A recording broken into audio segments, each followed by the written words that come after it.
Good Monday morning out there, Western Oklahoma. Welcome to the Skinny on Sports, right here on 98.1 FM, the Sports Animal. Glad to have you along for the next hour. Talk a little college softball, college baseball, if that floats your boat.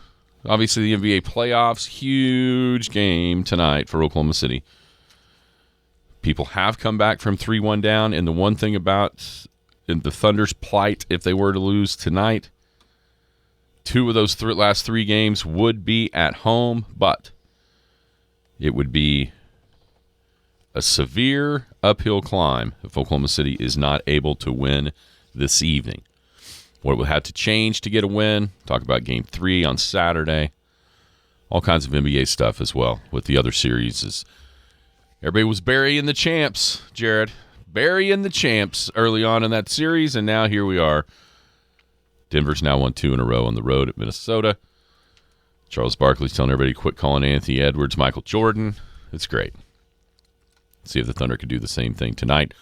High school sports is a wrap. The Elk City tennis team, the boys tennis team, was fantastic up at the OKC Tennis Center.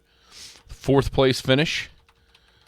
Just about everybody was on the podium, so we can tell you about that. Also, let's look ahead. We started to do this the other day. I guess it was Friday, but let's really kind of look ahead to next year. Sports season's a wrap. Let's look ahead.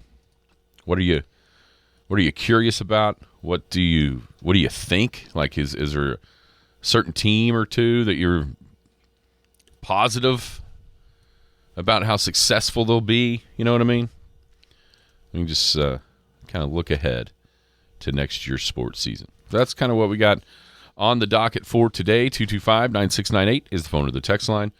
That is 225-9698. Give us a call, shoot us a text. We can talk about any of those things or whatever else might be on your mind. Feel free to chime right in at 225-9698 if you're going to be outside the listening area. A couple ways to stay in touch with the show. You can log on to kadsam.com or download the app. The app has it all. It's got the radio. It's got Penny News. A brand new edition of that Penny News hits the website every, Tuesday at midnight. And then, of course, pick up a free copy of the paper edition of the Penny News all over the place, wherever your favorite local newsstand is. And if you miss our show entirely on the Skinny on Sports, you can find that via the podcast, each and every place where podcasts are. How are you today, Jared? I'm well. How are you doing? How was your weekend? It was good. It was real good. I was in the yard most of the weekend. And got some Simon's catch on Saturday night. So no complaints on my end. How was yours? It's good. Played a little golf on Saturday. And then yesterday, sat out in the rain and watched some baseball. Oh, yeah? Did you? Yeah. In the rain? I wasn't in the rain, but they were playing in the rain. In the rain, yeah. There was one point in the first game where it was raining pretty hard. The ball was not easy to throw. Saw a whole bunch of really weird pitches there for about an inning and a half with trying to do the best everybody could to keep dry baseballs, but it was raining so hard that it wouldn't even necessarily have to hit the ground. Just as it was in the air, Yeah. And of course, there was puddles everywhere, so a couple of them found a watery grave, especially at Ackley, right there by the batting barn. It was just like a little lake there.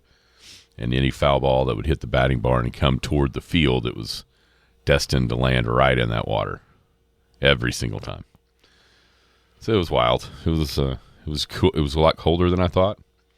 And by the time that second game was over, I was ready to be home. I imagine. Get me in a warm, dry place. Yeah.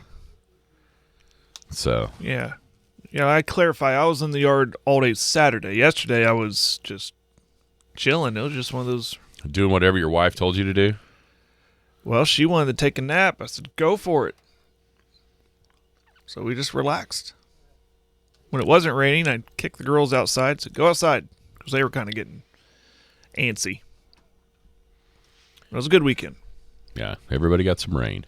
It's always a good weekend when people get rain. I timed it perfectly. I aerated and fertilized and laid down some Bermuda, and then it rained. So, it even kind of started sprinkling Saturday night a little bit, or late afternoon, I guess. So that was perfect. I didn't even check my rain gauge. I don't even know how much I got. I keep waiting on Justin to tell us. He's our meteorologist in the neighborhood.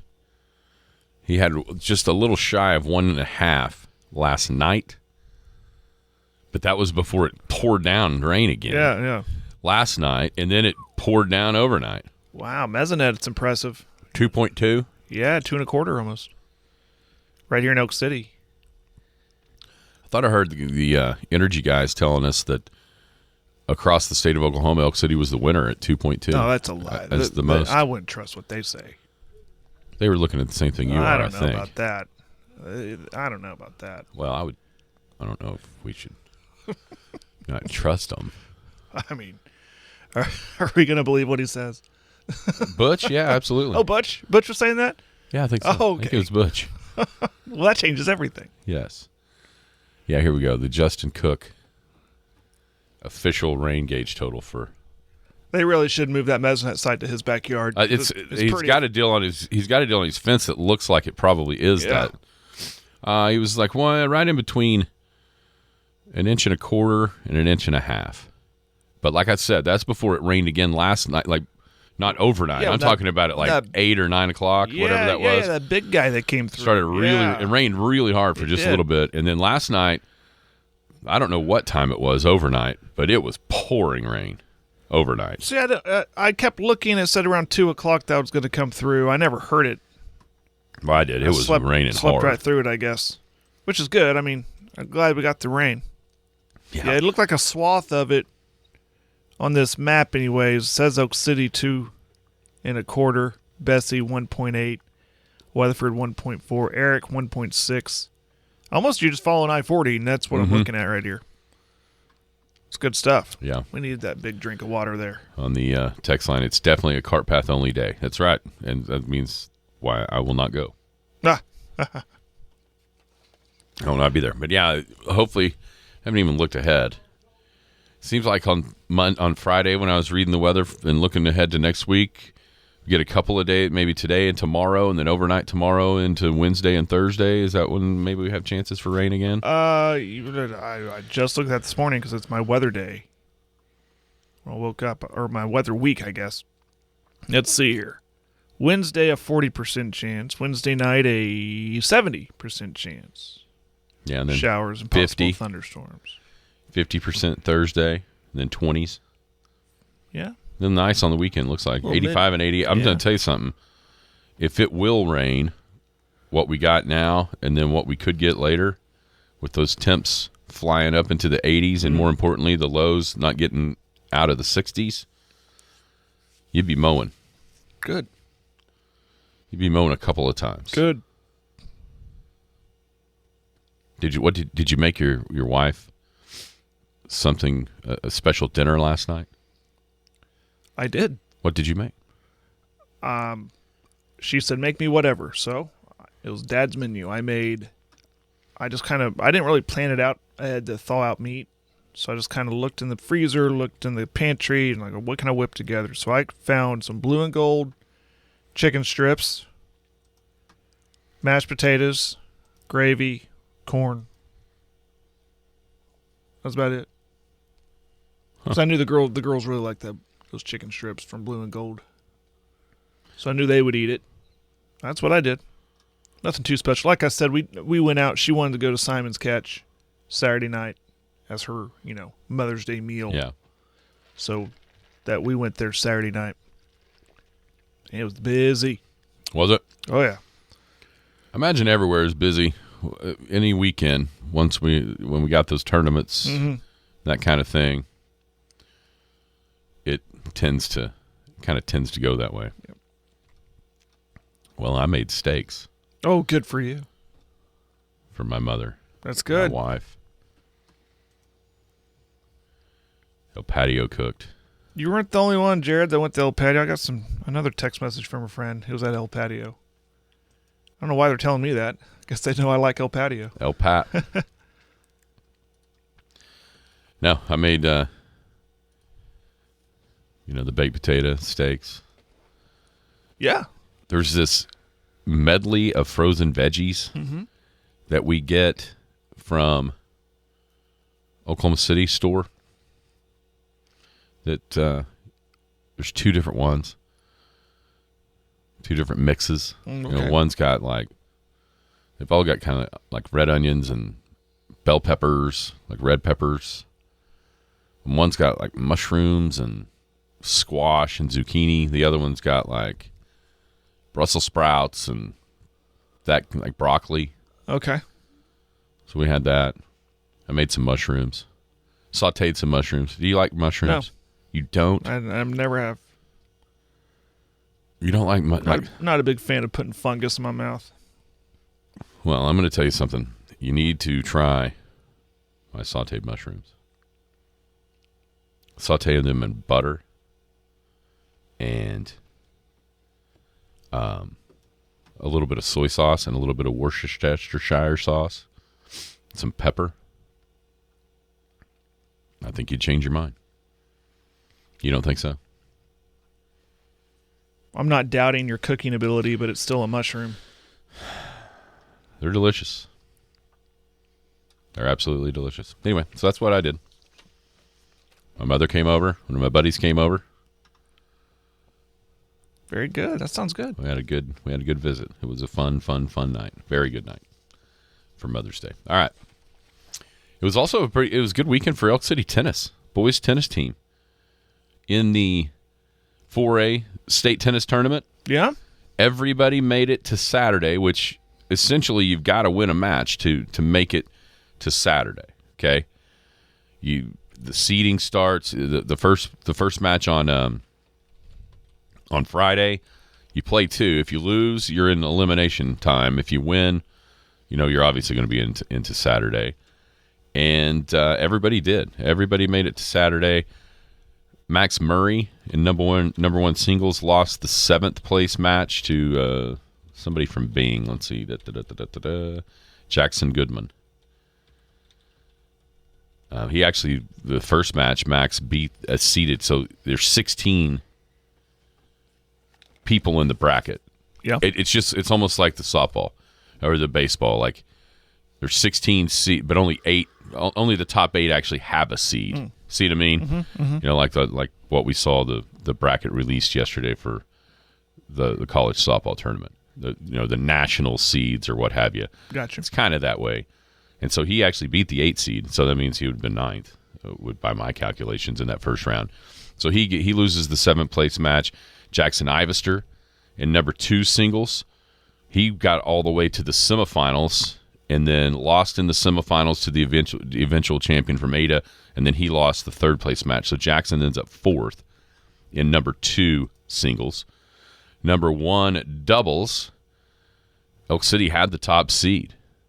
And once again, semifinals lose to a team from Cassidy, but they bounced back and won the 3rd place match.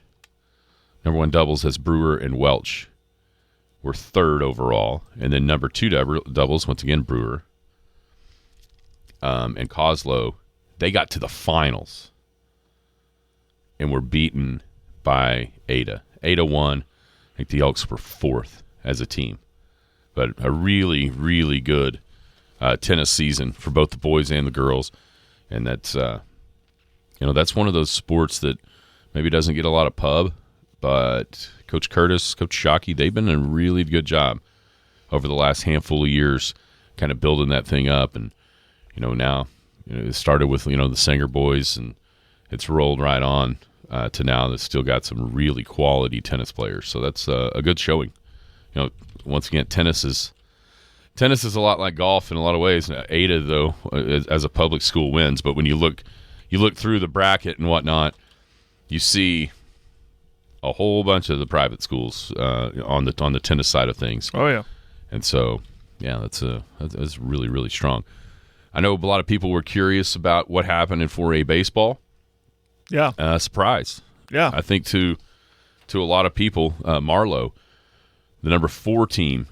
as voted on by the coaches. They go through. They beat a lot of people got to see them play Hilldale in the rain-delayed game before the Elks and Chickasha on Thursday. Then they turn around and beat Tuttle 1-0 on a walk-off single with 2 outs in the bottom of the 7th. And then they beat Blanchard 3-2 in the finals at Bricktown on Saturday morning. So the Marlowe Outlaws are the 4A baseball state champs. And from everything that I kind of learned about them, didn't do a lot because never saw them, but I think that's a really young team. So Marlowe may be one to reckon with for a couple of more years as the titleist this season. So that's kind of the way that went. Selfishly, I'm just glad it wasn't one of those schools. You know what I'm talking about? Tuttle or Blanchard. Yeah, it's getting kind of old. Which, I mean, come on, that's pretty impressive what they've done. But it was cool to see Marlowe go through there and win that thing. Yeah. So Marlowe is the champion. Now, let's talk about next year. Kind of looking ahead. And I guess we could do it chronologically or however you want to go about this. But, it's still – we still don't know exactly totally for sure, officially for sure, what the football districts are going to look like. Right? Yeah, we've heard all the rumors and speculation, and we've seen some schools release their schedules, and some haven't. But based on what they've released, you get a good kind of an idea of what these districts are going to look like, specifically 4A 1 and 2 from what I've seen. And talk to some media type over at the baseball tournament. So you kind of get an idea, but nothing's official. So it's kind of I don't want to be the guy that says this is who we're going to play and it be wrong. We got to wait for that official announcement. The couple of things that we know are going to change from what was originally out there before the lawsuit from the public or from the private schools that is now still kind of hanging out. There's 2 things we know for sure that are going to be different. Number 1, Woodward will be in the district instead of all the way down in 3A the way it was going to happen, and that would have been a non-district game that was on that original schedule. We do know that there's nowhere else for them to go, right? Right. I mean, that's not breaking any news. If they're going to be in 4A, they're going to be in 4A 1. Period. And I mean, we just know that that's going to happen, right? I mean, maybe there's an off chance it could be 2. Yeah, so 95% chance that's going to happen. Yeah, they're going to, yeah. And the other thing we know is that these I-40 schools lose a pretty darn good opponent out of district because Newcastle is 5A. Correct. And that would have been on the original, the original district schedule. You had Elk City, Clinton, Weatherford, Newcastle, and also Heritage Hall. So I guess we do know 3 things. That third thing is Heritage Hall's off the schedule because they're in 3A. And 4 things, it's a given. Clinton, Weatherford, Elk City are all going to be in the same district, right? Yeah. I mean, that goes without saying. Mm-hmm. So, still waiting. I know that's being worked on probably as we speak. To finalize that and get that released. But it's going to be interesting to see exactly how it all falls. So that's, like, for me, if you just think about, like, top of mind, what's next for us, football is next for us to start the season, the sports season, and that right now, still don't know exactly who we're going to play. So that's the first thing that leaps to my mind is how this all shakes out and what it ends up finally looking like in District 4A1. Yeah, so as soon as that comes out, we'll kind of we'll dive into that, and we get a good idea of what the district, give her little predictions, I guess, or opinions of what the district could shape up and look like on the field, the results-wise. But we just can't do that right now. Yeah, and here, I hate to say this because it's something that we talk about with college football, and you see these way too early predictions as soon as the national title game is over, and you're kind of thinking, well, how in the world could you possibly do that? Because you don't know who's going to be on those teams. What does July 1 do in Oklahoma high school sports?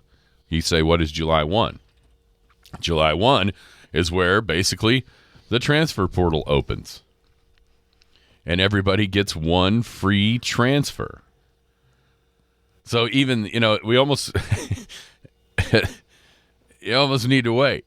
Like until the camp, like summer camp opens or whatever, the middle of August to go, okay, well this is what they've got, and who knows what that looks like. That's the next thing on my mind about high school sports for next year is this all to do about nothing as far as the transfer stuff, or is it really going to affect things the way we've kind of seen in college sports?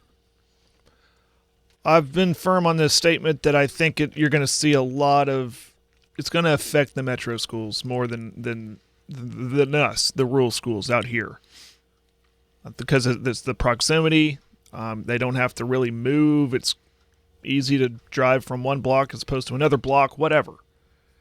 So I think you'll see a lot of fluid movement in that regard. But out here, I don't see it. I don't. I mean, you're going to see it. It's just not as much as where it's going to affect, like, oh, they're the star quarterback left for Clinton or vice versa. I don't know if we're going to see a lot of that. I think, well, I've said it, especially in the small schools, I think we have a lot of loyalty, a lot of heritage, lineage of my dad played here, my mom played here, my aunt and uncle played here. I'm not leaving here. I don't care what it is. I don't care that I'm a Lady Bison for life, that kind of attitude. So, which is good. I love that. So, I don't think we'll see it as much affect us. But out in the metro area, Tulsa area, maybe Lawton area, because those Lawton schools right there, and heck, maybe Elgin, Cache, you can see a lot of it happen there in that area too. But I don't think it's going to affect us as much as you think. I would tend to agree with that. One other thing that's happening in football this year is the formations of divisions within classes. What does that mean? Well, Class A and Class 2A now have separate divisions. Oh, I overlooked that. So you've got within 2A, and this has been forever. 2A and A had 64 teams within that class, which meant an extra round of playoffs. Yeah, that's why huge. they would always be done, the next week. On New Year's Eve, yeah. So this, starting next year, that's being broken up into 2A Division 1, which consists of the 32 biggest 2A schools. Right. And then 2A Division 2, which is the next 32 in 2A. So you're going to have multiple champions within Class 2A. Mm-hmm. If you're familiar at all with the state of Texas, this has been going on there forever. The only difference is they'd split it up a little differently, but that's how this is going to be done. And so now you're going to have, say, Class A, Division 1, let's see, Hinton, Hobart, Merritt, Sayre, Hooker. But now you go down to Class A Division 2, Mangum, Cordell, Texoma. They're in different classifications altogether. And so that's going to change. That'll change districts. It's going to change, yeah, immensely. Yeah, there's going to be some on the line right there. You got to move them out. That's right. Or up or whatever. Yeah. Yeah, so that you won't see the districts for those schools will be completely different than what they have been. Logistically, how are they still going to have all the state championship games at UCO? Now you just added, 2 more? Probably have to start on Thursday. Yeah. It's a great question. That's a lot of football in one weekend in one venue. So I wonder what they're going to do with that. Yeah, like Thursday at 11? 11, 2:30, and 6, 7:30, 7, something like that. 3 games a day. Let's see. I've got 23, 24. I don't have 24, 25. I would imagine you just add a day. Yeah. And go Thursday. How many classes you got now? 6A, 5A, 4A, 3A. We got the 2 and divisions 2A. of 6A. Oh, yeah, that's right. So 2, 5A, 4A, 3A, 2 and 2A, 2 and A. So that's 9. That's 3 a day. That's 9. Yeah. It's 3 a day. So you could go 11. Because a lot of times B and C, 2:30. B and C are different places. Right. It's because of the 8-man. It could be at SWAS. It could be in Alva. It's been in a lot of different places. Yeah. And I don't know that they, Southern. Oh, here you go. 8-man football championships at Southern Nats. Oh, cool. I'm looking at this year from this last year. I got you. So I would bet you'd have, would you have like an 11 o'clock, a 3 o'clock, and a 7 o'clock, something like that on Thursday, Friday, and Saturday. And so if you went by size, that would mean, 4A would probably be Friday night. The last game on Friday. If you just went chronologically from smallest to largest, right? So do the lowest Division A. Yeah, you do. Division A2, A1, 2A2 on Thursday. Then 2A1, 3A, and 4A on Friday, and then 5A and both 6As on Saturday. Yeah. It's kind of the way it's done in Texas. Seems like a nightmare with traffic and parking But it's also the cool part about having it in one spot. Yeah. You can just hang out and watch football all day. So that'll be interesting. And then you mentioned it on Friday. Last year, the Big House. Yeah. We think. Yeah. Supposedly. Supposedly it last is an year, election year. We could have a lot of hang-ups, but supposedly, yeah. And it needs it. I mean, it's served its purpose after all these years. And they're building the new ones. We're seeing progress when we've gone over there. I'm sure a lot of us have. I'm anxious to see what the new building's going to look like. Seen their renderings. I'm anxious to get in there. But this year will be a little bittersweet, closing it down. Yeah, it will be. In some ways, it's time. Bathrooms, for instance. I know that was a pretty contentious point last year during that, when we were there with them not working and all that. It was a mess. Yeah. It was an absolute mess. Somebody has sent me a picture. Somebody wrote my name on a bathroom stall.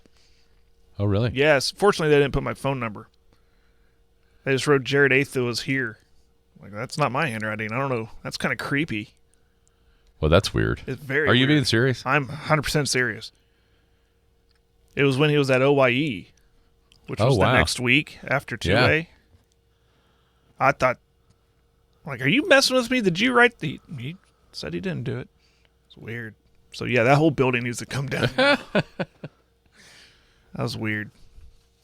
Hey, while we're on the high school thing, I didn't get a rundown, so I apologize if you have this. What teams, I know we kind of touched on this. I kind of now put more thought into it. What teams are you looking forward to seeing? Like maybe showed some promise, but, could take that next step and be pretty good in any sport.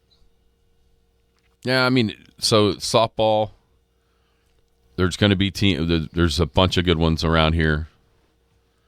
I think you're always for me, is this finally the year that the fast pitch for Elk City gets into the state tournament? They've been close for a while now. Yeah. Is this finally the year that they can kind of take that next step and do that for the first time? And then after that, who can win it? Because there's always fast pitch teams in the tournament. Who can win it? I think Arapahoe's a team to watch. They were really good last fast pitch season. Cheyenne has some youth there. I'll talk about them coming up, but a couple teams to keep an eye on. Coach Gillette at Canute gets some of the junior high coming up to be freshmen. That could really add to his offense, I think. So and then Elk City. I wrote down Elk City. Yeah, first on my list. Yeah. Leedy's always there. Hammond. Yeah, there's just so many good teams, and it's not for me in the fast pitch and really in the basketball. It's not necessarily can people make it to the state tournament. It's more, are they good enough to win it? Right. We have a lot of perennial team contenders or attendees to the state tournament, which is great. I mean, we always expect to see them there, expect to see them on that bracket. But, yeah, you're right. The real question is, well, who can make a run at this thing, make a real run? That's right. And that goes clear into into basketball and all through for the small schools. I think you said Friday, the last season for, and this is crazy because it seems like she just started, but we're already to the last season for Henley. Yeah. Up at Hammond. Right. And that floors me that it's already now, because it does not seem like that should be the case, but it is. And there's the group at Cheyenne, the young group at Cheyenne, yeah. And what Canute's got, but then also, we're also seeing one of those young groups that's now going to be upperclassmen. That's like the Leedy girls. They were the young up-and-comers just a couple of years ago. Now they're kind of the seasoned old veterans, you know what I mean? With Boatman and Danielson and Puffenbarger. They've gone from really young to now very, very upperclassmen oriented with that squad. So, I think basketball, I think softball, basketballs, we're about to start getting back, I think, to seeing multiple teams, not only in the state tournament, but I think we're going to start seeing them again playing on Saturday. It's just kind of been Hammond over the last 2 years that really had it was a serious threat, right, to be in that final. And I think it's going to be more than just them over the next few years. Yeah, boys basketball, I think Arapahoe, I know they kind of had a step back, but they're kind of like that youth that we saw at Cheyenne with the girls. That there's some young guys on that team. Coach Rogers is a good coach. They're not going to be down long. I think they're going to take a next step next year, be good. I have questions about Sentinel. What are they going to look like next year? They retained some players, but I wonder what they're going to look like, because they've been on a great run. Can they sustain it? I don't doubt that they won't. I bet they will. I think Coach Snowden will get them going, keep them there. And can Fort Cobb rebound? Yeah. Yeah, you wouldn't think that they'd be down long, but we will see. In the same vein with Arapahoe, you mentioned it on Friday, Hammond boys, really young too. Played some really good teams close, or if not beat them. So, what are they going to look like? They kind of set the bar for themselves. Okay, we know how good we can be, and now we got to be better. Yep. Yeah, I'm with you. I think we're about, and I said this too on Friday, I think we're on the cusp of seeing a lot of teams out here not only get to the state tournament, but make a run at that thing. Maybe not just this year. I'm like the next couple or three. Well, I mean, listen, we all know anybody that pays any attention to any of the sports, we all know what's coming at Canute. It's exciting. We all know what's coming. And it's like a year away.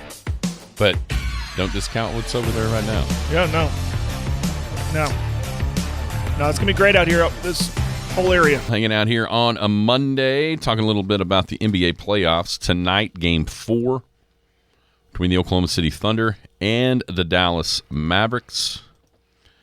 After losing Game 1, Dallas has come back with 2 straight wins. They lead the series 2-1 with Game 4 on their home floor down in Dallas. Jump back to Saturday for just a little bit. Thunder lose 105-101. It was a game that was a 1-point lead at halftime for Oklahoma City. And then you looked up in the third quarter, and you had Oklahoma City taking as many as a 10-point lead at one point. And then all of a sudden, Dallas storms back, and they lead by 4 going into the fourth quarter. Teams play even. Dallas wins 105-101.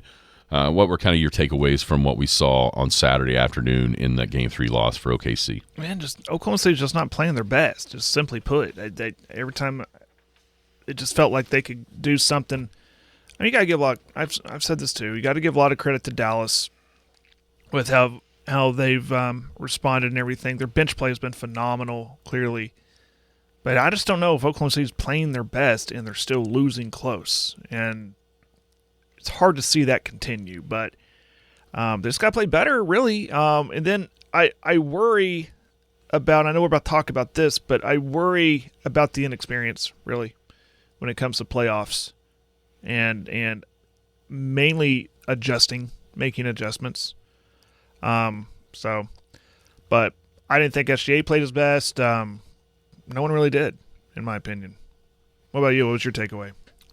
I think Oklahoma City has to change something, and that something is, in these last two games, done decent jobs on Kyrie and on Luka. Kyrie, though, man, in that fourth quarter, it just felt like he could get whatever he wanted. But P.J. Washington has been the player that has killed Oklahoma City these last two games. 7 of 11 and then 5 of 12. So that's, 12 of 23 from 3 in the last two games, one of which in Game 2 at Oklahoma City scored 29, scored 27 on Saturday to lead Dallas in both games. And I think as much as everybody wants to get on Josh Giddey about his offense or lack thereof, I think the biggest problem with having Josh Giddey in the starting lineup is defensively and not being able to cover anybody, and especially that means P.J. Washington, and letting P.J. Washington get comfortable, making a couple of shots, seeing a couple go in, and then he's is off to the races. And so for me, as much of a change as it's going to look like, and I think if you're Mark Daigneault, you have got to get Josh Giddey out of the starting lineup. If you want to be Kaysen, if you want it to be Aaron Wiggins, whoever, somebody's got to be in that game to affect the comfortability of P.J. Washington early on, because we saw in Game 1 he got saddled with a little bit of foul trouble and never was really a factor. And guess what? Then you could kind of hone in a little bit more on Luka and Kyrie, and it worked. Defensively, it worked.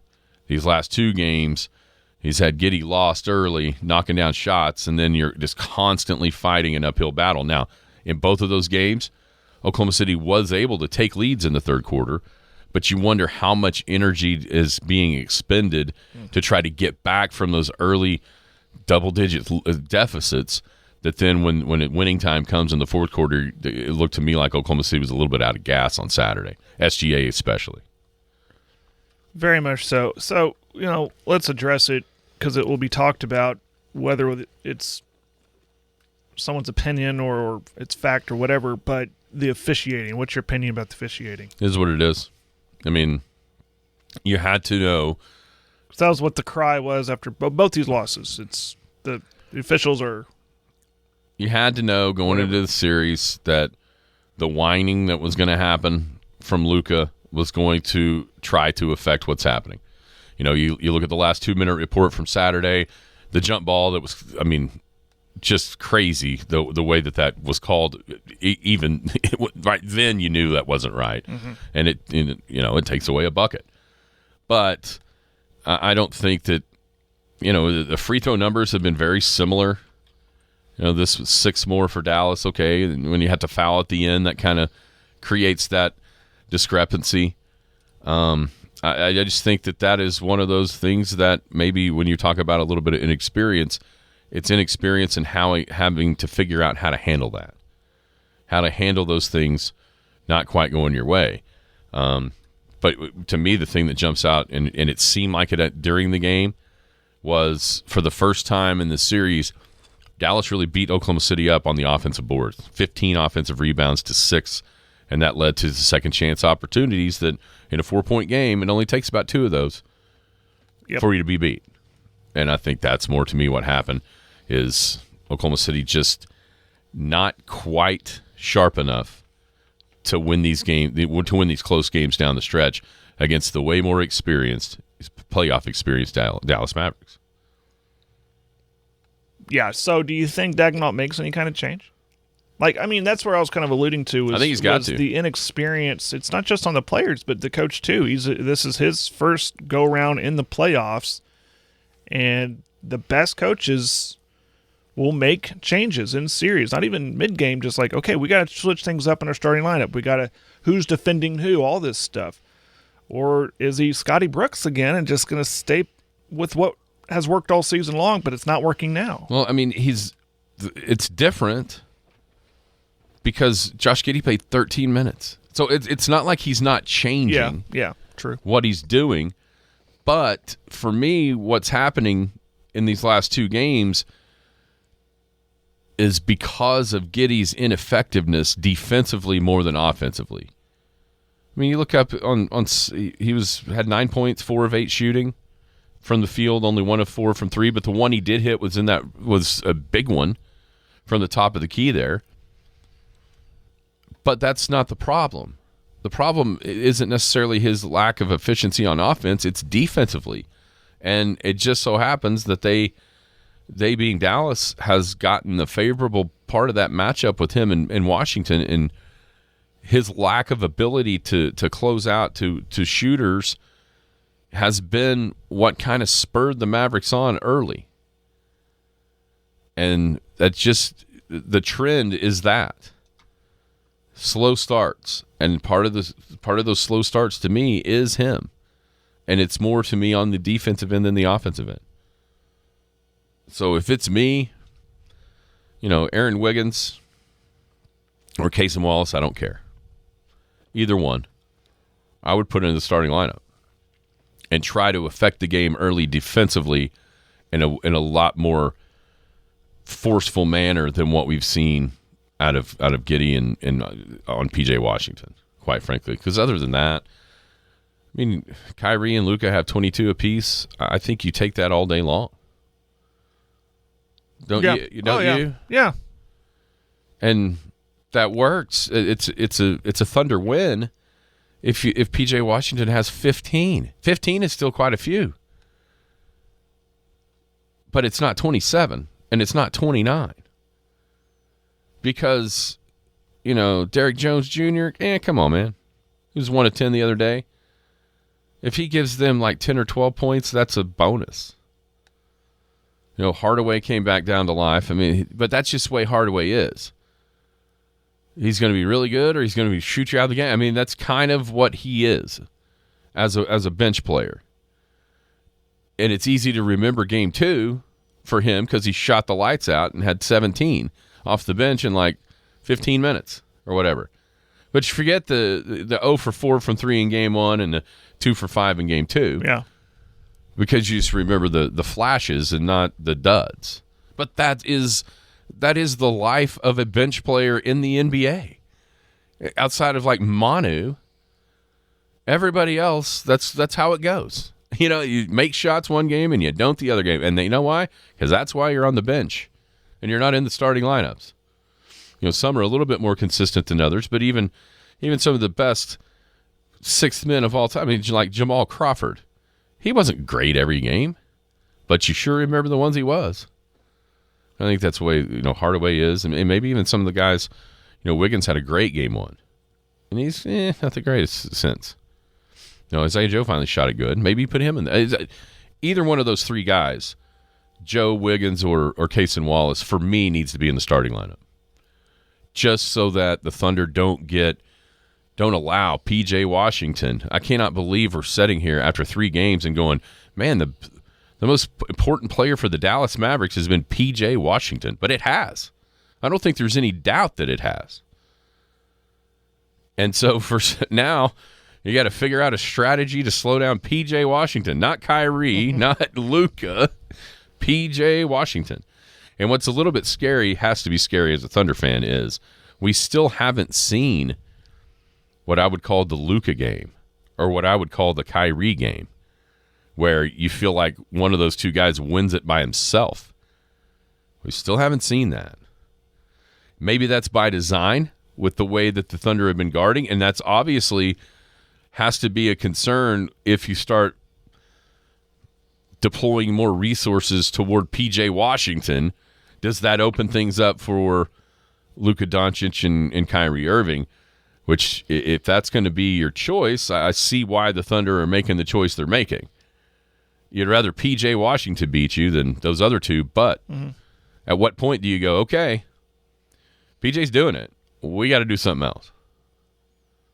And then take your chances with letting a Luka or a Kyrie game happen. Right, that's the scary thing. Give too much attention to him, then those guys get open. Yeah. So how do you feel about tonight?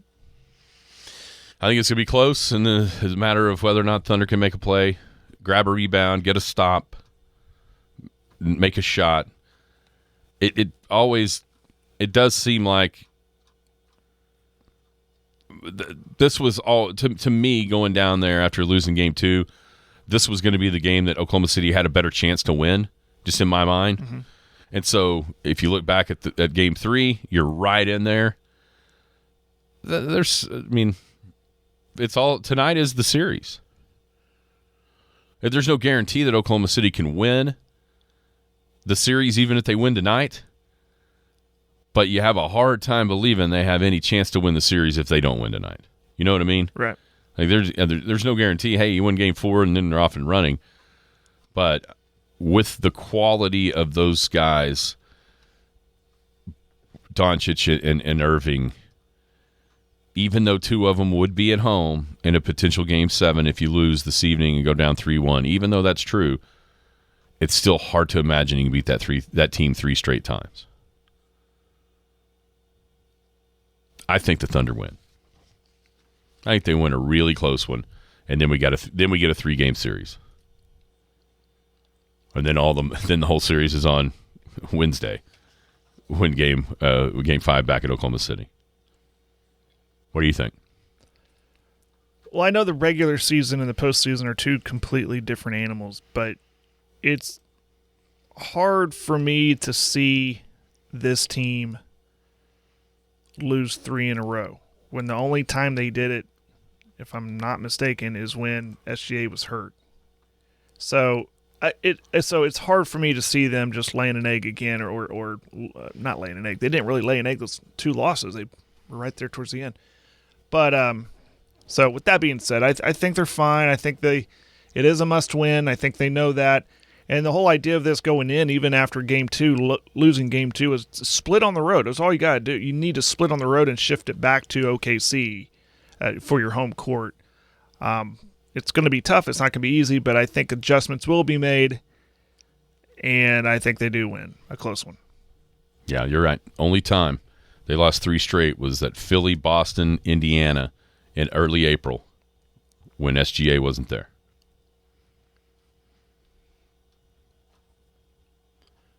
But again, that's a regular season. It is. This is the playoffs. It's totally different. But this team is too good to lose 3 in a row, in my opinion. Hard to see it happen 3 times in a row. No doubt about it. I think we bring it back to OKC tied up 2-2. I do too. It's just like you said. It doesn't matter which one you get. Just like Dallas, it didn't matter if it was game 1 or game 2. They just wanted to get 1 in Oklahoma City. Same rule applies for the Thunder. You didn't get game 3, so now you have to get game 4, but you still just had to get 1 to get now back home. 2 out of 3 series, 2 of those are on your home floor. And the truth of it is, in order to be a Western Conference Finals type team or an NBA Finals type team, you have to win playoff games on the road because the teams are too good to just sweep them at home. You're eventually going to have to win 1 or 2 games on the road, maybe within 1 series. You're going to have to. And that's what they face tonight. Hey, big shout out to our friends at Rother Brothers.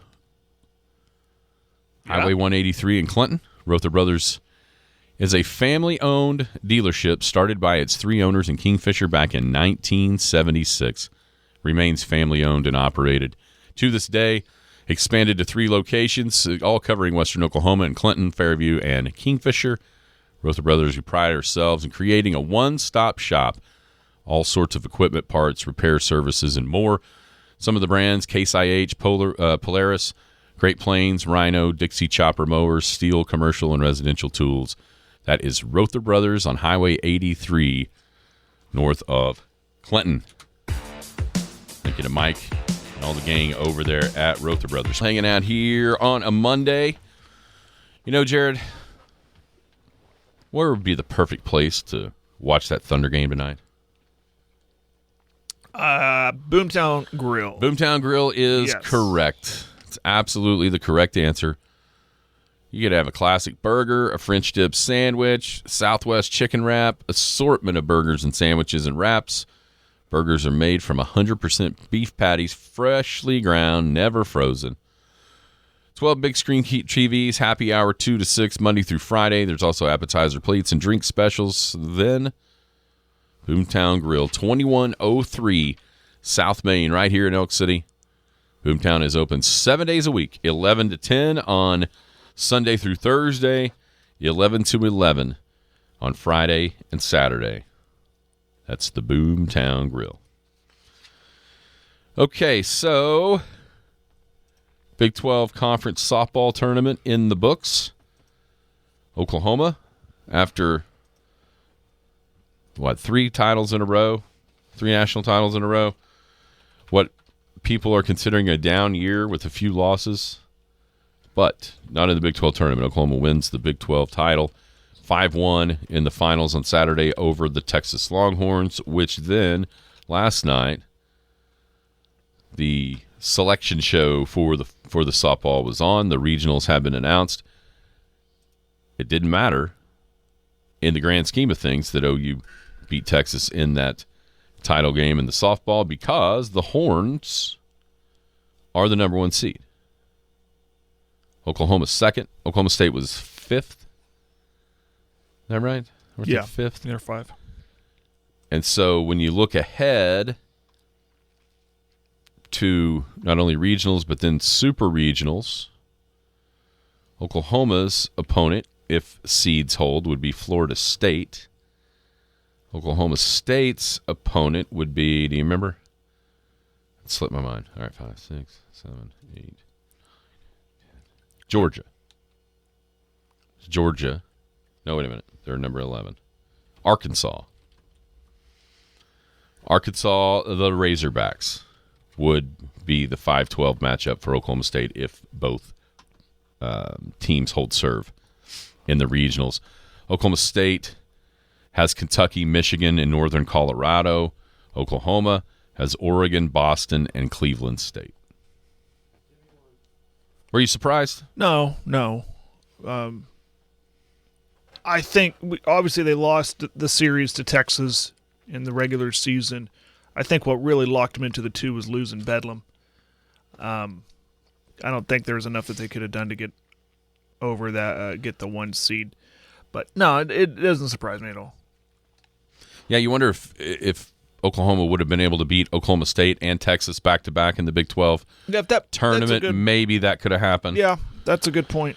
But with OSU losing that Game 1 to BYU, that took that ability out of play for Oklahoma to beat 2 top 5 teams in succession to win. I don't know that it necessarily matters. It is interesting, though, that being the 2 with the 15th seed at Florida State, that's who played in the championship series a year ago. Yeah, it'd be fun. So that could be a rematch of that. When you look, the first thing I noted that I looked for when this came out was, okay, what's Oklahoma City look like? And at least right off the bat, OSU and Texas are on one side of the bracket, OU's on the other. Right. Now with losses and the way that kind of cross brackets. I forget how that works. I know. Part of me thinks that may mean it's going to be a little bit harder for it to be Bedlam in the finals or Red River in the finals. But like I said, I'm the same way. I can't exactly remember how that all works with losses and the way they go across and all that stuff. Mm-hmm. But you think all 3 make it? I do. I do too. There's a lot of people are upset. A lot of people. Listen, Arkansas is going to travel. Mm-hmm. Not very favorable for OSU. But I mean, Cowgirl Stadium's a tough place to play in. So OSU will they'll be there in force with their fans. It's an intimidating place to play in. But Arkansas being right there, neighboring state, they'll travel. They'll be there. But I think they get past them. I think they'll be fine. Seemed like most people were upset that Duke wasn't a top 8 seed. I don't know. Whatever. Just the banter online last night was, how is Missouri a seed and not Duke? One other thing of note that I kind of looked at, the chances of 1 through 8 all being there are probably not great, But if they all do, does Texas have the toughest first game? With Stanford being the 8 and, of course, the pitcher. That would be tough, yeah. Canada would be their opponent. We kind of forget about her. She was a star last year. Looking ahead, if it was the top 8 all making it, Oklahoma would play Missouri. OSU would play Florida. So that's just kind of a little preview. I feel like that all gets going Friday. I was getting some flack from some OSU fans, buddies of mine, when I was kind of celebrating an OU win on Saturday. Well, you didn't get us in Bedlam. And I was like, yeah, thanks for that. I think it woke them up. Maybe. They look really, really good this weekend. Really determined. I think that's the better word to use. So we'll see. It's going to be fun. Yep. And, there would be nothing better. We've gotten... 2 years ago? Was it 2 years ago? It was Red River in the last, yeah, in the last series. I mean, if somehow that could be Bedlam, that'd be fantastic. In the last series, the last year of being in the same conference, and with Oklahoma State kind of getting over the hump, at least in the regular season, winning that series 2 out of 3. That would be awesome. That'd be great. That would be absolutely awesome. OU baseball wraps up the regular season. OU baseball title. is the regular season champs in the Big 12. A little help from Mother Nature on that one, but we'll take it. Yeah, who was it? Oklahoma State didn't play. Yeah, because of that, they were the outright. They at least had a share. Yeah, would have been cool to have OSU and OU split it, but pretty cool. Everybody have a great day.